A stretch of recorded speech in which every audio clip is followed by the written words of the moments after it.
আশা করি ভালো আছেন। আমার প্রাণ ঢালা শুভেচ্ছা সবার জন্য। সাথে সাথে শ্রদ্ধার সাথে স্মরণ করছি মুক্তিকামী সংগ্রামী দুনিয়ার মজদুর ও বিভিন্ন পেশায় নিয়োজিত উৎপাদক শ্রেণী। আজকে আমার আলাপের বিষয় হচ্ছে এই মুহূর্তে জরুরি ধারাবাহিক পর্ব 7। এই মুহূর্তে জরুরি বিষয়ে আলাপের ধারাবাহিক পর্ব 7 পর্বে দক্ষিণ এশিয়ায় আর সাম্রাজ্যবাদী দস্যুদের কর্মকাণ্ড। আমরা দেখেছি মধ্যপ্রাচ্য নিয়ে বেশ কিছুদিন উত্তেজনা, যুদ্ধ, মৃত্যু, জ্বালাও পোড়াও দেখে এসছি এবং ওখানে কিছুটা ঠান্ডা অবস্থায় দেখা যাচ্ছে বিভিন্ন সলা পরামর্শ, নেগোসিয়েশন বা আপোষ ইত্যাদি দেখা যাচ্ছে। কিন্তু সাম্রাজ্যবাদী দস্যুদের যে বাজার সঞ্চালন, দস্যুবৃত্তি, বিভিন্ন এলাকায় তাদের যে লুটপাট, শোষণ, এটা চালু রাখতেই হবে। এটা যদি বন্ধ হয় বা এটা যদি শিথিল হয় তো সাম্রাজ্যবাদী অর্থনীতিতে ধস পড়বে। কাজেই সাথে সাথে ওদিকে মধ্যপ্রাচ্যে যখন আমরা শিথিল দেখছি, দক্ষিণ এশিয়ায় তারা নজর ফেলেছে আগের থেকেই, কিন্তু এদিকে এখন তাদের বড় খেয়াল। আমরা দক্ষিণ এশিয়ায় শ্রীলঙ্কায় জেনজি আন্দোলন এবং মাওবাদীদের আন্দোলন, জাতীয়তাবাদীদের আন্দোলন, শেষ পর্যন্ত ওখানে বিজয় হলো। ওখানে রাজা বা প্রতিক্রিয়াশীলরা পালিয়ে গেল। তারপরে আমাদের যে বাংলাদেশে জেএনজি বা স্কুল কলেজের বালক বালিকা বা বিশেষ করে কয়েকটি ছাত্র সংগঠন, ধর্মীয়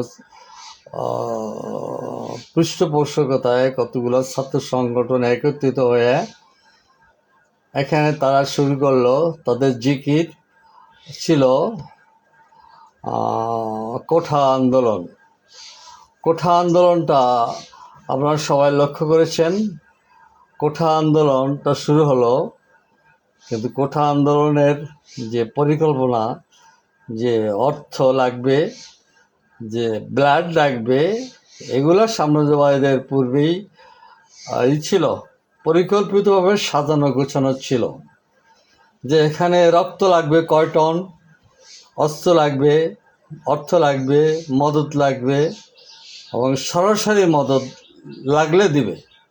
ঠিক তাই হলো। শুরু কি 8 ঘন্টা।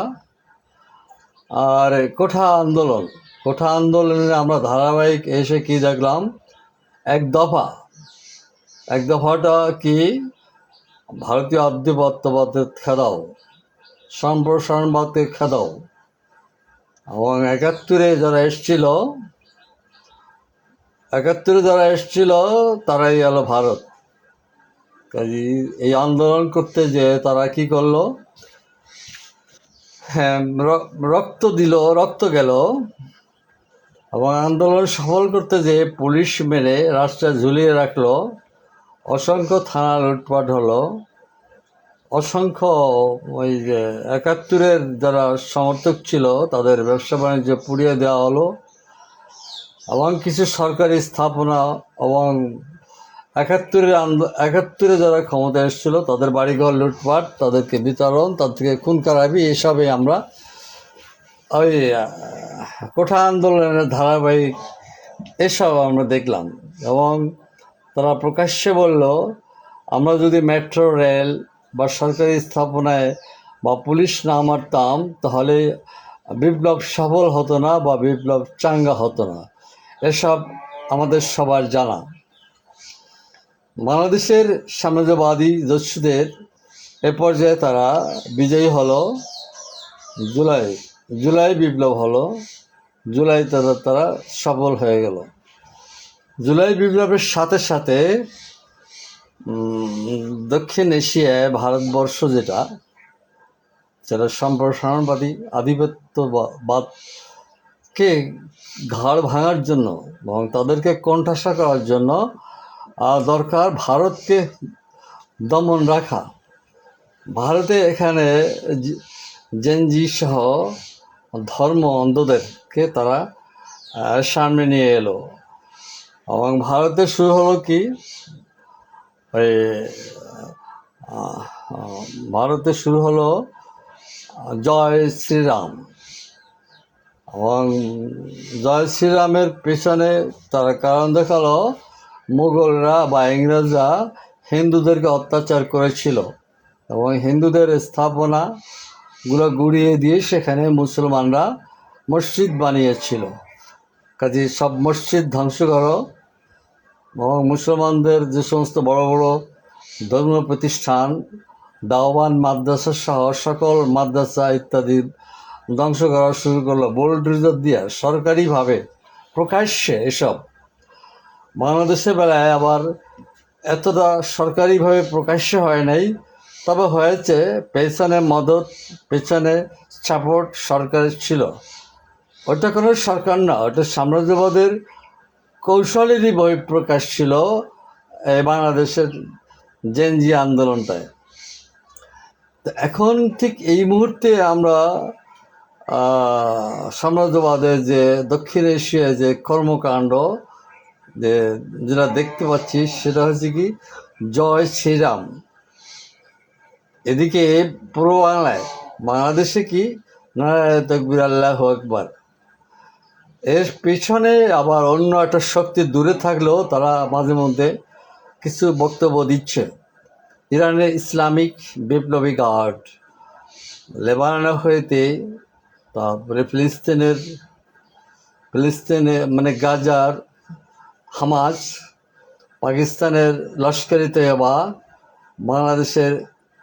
বাংলাদেশের পরিচালিত কিছু ধর্মীয় প্রতিষ্ঠান, ছাত্রদের ভিতরে প্রতিষ্ঠান, এসব মিলে দুটা বিভক্ত হয়েছে। জয় শ্রীরাম প্রতিষ্ঠা করার আন্দোলন, তার প্রতিহত করা এবং উল্টো নারায়ে তাকবীর আলাদের কথা হচ্ছে কি দিল্লি কলকাতা পর্যন্ত আল্লাহর শাসন এবং বাংলাদেশকে দখল করতে হবে, নারায়ে তাকবীর আল্লাহু আকবার কায়েম। এটা এখন স্পষ্ট এবং মুখামুখি। তো ভারতে যে অ্যাকশনটা শুরু হয়েছে অনুরূপভাবে বাংলাদেশে সে অ্যাকশনটা দেখা যাচ্ছে না। তবে প্রস্তুতি, প্রিপারেশন এবং রাস্তাঘাটে তার হাবভাব শুরু হয়েছে, মিছিল প্রোপাগান্ডা শুরু হয়ে গেছে। বাংলাদেশে কোনো মন্দির থাকবে না, বাংলাদেশে গাইবান্ধা রাম মন্দির হচ্ছে, এসব বন্ধ করে দেওয়া হোক। যদি ভারতে যদি মসজিদ না থাকে তো বাংলাদেশে কেন মন্দির থাকবে? এই দুই ধর্মান্ধ উগ্রদের এই মুখামুখি অবস্থা। এখানে পরাশক্তি আছে, চীন, রাশিয়া আছে, আমেরিকা আছে, এরা প্রকাশ্যে কিছু বলছে না, কোনোভাবে আমাদের এই আন্দোলন নিয়ে এরা কথা বলছে না। কিন্তু এরা বিশিষ্ট মার্কিন সাম্রাজ্যবাদের দক্ষিণ এশিয়ায় কন্ট্রোল করার জন্য তাদের পূর্ব প্রস্তুতি ছিল। সেই হিসেবে মার্কিন সাম্রাজ্যবাদের মদতে প্ল্যান পরিকল্পনা হয়েছে কত টাকা লাগবে, কত টন ব্লাড লাগবে, ব্লাডের সাথে সাথে অস্ত্র লাগবে, এইসব। তো এই যে মার্কিনি পলিসি, একটা গ্রাম্য উদাহরণ হয় অনেকের জানা আছে, যে মেহমানদারি করতে যেয়ে পানের ডালায় পান দেয়, সন্দেশ দেয় আর কিছু টাকা দেয়। বাংলাদেশের আন্দোলনে কিছু সন্দেশ দেওয়া হচ্ছে, সন্দেশের সাথে সাথে টাকা আর অস্ত্র দেওয়া হচ্ছে এবং রেডি হচ্ছে। চূড়ান্তভাবে এই সন্দেশ যারা খাবে, ভারত বাংলাদেশ উভয়েরই একই অবস্থা। এখানে সাম্রাজ্যবাদ প্লেটে কিছু সন্দেশ দিচ্ছে, সাথে টাকা দিচ্ছে, অস্ত্রটা দিচ্ছে কিন্তু আমরা দেখি না, বা অস্ত্রটা পরে দেবে। কাজেই অতীত আপ্যায়ন বা অতীতরা যা করে থাকে ঠিক তাই হচ্ছে। বাংলাদেশে ভূখণ্ড বাংলাদেশের প্ল্যান আমেরিকা বঙ্গোপসাগর সম্পূর্ণ নিয়ন্ত্রণ করবে এবং দক্ষিণ অংশে এসে চট্টগ্রাম ওখানে আলাদা একটি রাষ্ট্র, যা চট্টগ্রামে দাঁড়িয়ে অর্থাৎ বঙ্গোপসাগরে দাঁড়িয়ে বঙ্গোপসাগরের অবস্থান নিয়ে এখান থেকে চীনের উপরে তারা প্রভাব ফেলবে বা চীনের উপরে ক্ষেপণাস্ত্র মারবে। এখন কথা আবার দেখা যাচ্ছে যে ওই জয় শ্রীরাম আলারা বলছে বা ভারত বলছে রংপুরটা তাদের সম্পূর্ণ দরকার, জোর করে নিতে হবে আর না আপোষে দিতে হবে, এবং চট্টগ্রামের কিছু কিছু এলাকা নিয়ে ভারত তার লাগবে। এটা ভারতের ট্রান্সপোর্টের সুবিধার্থের জন্য। বাংলাদেশ এখানে কি করবে? বাংলাদেশের অবস্থা যে সাগরে পড়ে গেলে তখন বাঁচার জন্য ভাসমান যে কচুরি থাকে সেগুলো ধরে ধরে বাঁচতে চেষ্টা করে। বাংলাদেশের অবস্থা ঠিক সাগরে পড়ে আছে। সে বিভিন্নভাবে বাঁচার জন্য আশেপাশের কচুরি ধরে চেষ্টা করছে। আমেরিকার অবস্থা কি? আরে ভারতের অবস্থা কি? ভারতের বিশ্ব রাজনীতির দিকে খেয়াল করলে তাদের একটা হাঁপানি শুরু হয়েছে। নিজে কি পারবে বা বাংলাদেশের যুদ্ধে বা বাংলাদেশে দখল করতে গেলে তার যে বিদেশি নিজের যে সাপোর্ট লাগবে সেটা তার কতটুকু, এবং বাংলাদেশের পক্ষে কে কে আসবে, কারা এগিয়ে আসবে, এসব নিয়ে ভারতের হাঁপানি শুরু হয়ে গেছে। সর্বোচ্চ কথা হচ্ছে কি, সাম্রাজ্যবাদের দস্যুদের এখানে সফলতা আসতেই হবে।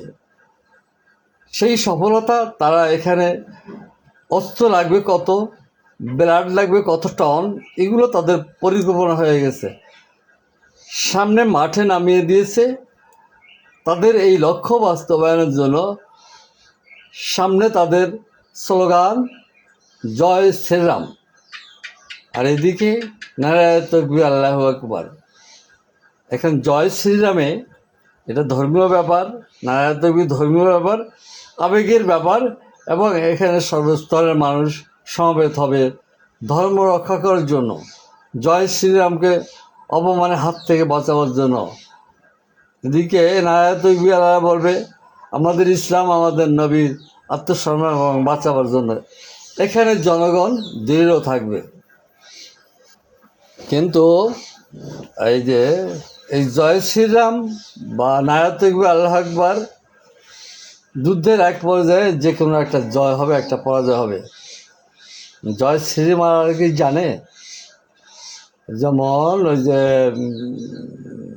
ঢাকায় কোঠা আন্দোলনের সময় যারা বালক বালিকা সহ পাবলিকও কিছু ছিল, তারা কি জানতো এর রেজাল্টটা কি?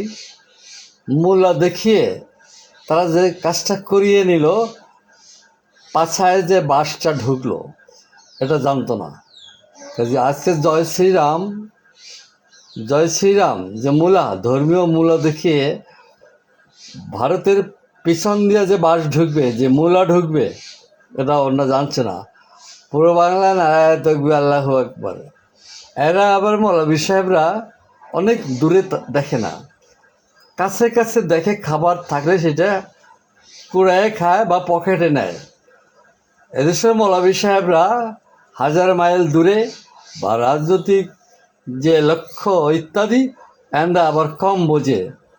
কাজে সামনে যেটা পায় কাছে কাছে দেখে এরা, এবং কাছে যে সমস্ত খাবার পড়ে থাকে বা যেই খাবারটা সামনে পায় এইটি এরা খায়। এই যে নারায়ণ তাকবীর আল্লাহু আকবার রেজাল্ট, ওই না কি এই যে আপনার মনে আসছে না, কোঠা আন্দোলনের ফলাফলটা কোথায় এসে দাঁড়িয়েছে এটা কেউ জানতো না। কাজী নারায়ণ তকবীর আল্লাহ আকবররা জানে না যে কখন কিভাবে পিছন থেকে বাস ঢুকবেই। জয় শ্রীরাম আল্লাহরা জানতেছে না যে কবে কোথায় এই যুদ্ধ শেষে তাদের পিছে বাস ঢুকবে, অর্থাৎ পুরা ভারতবর্ষকে টুকরা টুকরা করে ফেলবে সাম্রাজ্যবাদ তার ভূ রাজনীতির সুবিধার্থে। আমেরিকাও বাংলাদেশকে দখল করবে তা ভূ রাজনীতির স্বার্থে। আমরা তখন বুঝবো, হায় এ কী হলো, আমরা কি করতে চেয়েছিলাম, আমাদের কি আশা ছিল আর কি আমরা পেলাম। এটা আমরা পরে বলবো। সাম্রাজ্যবাদের এই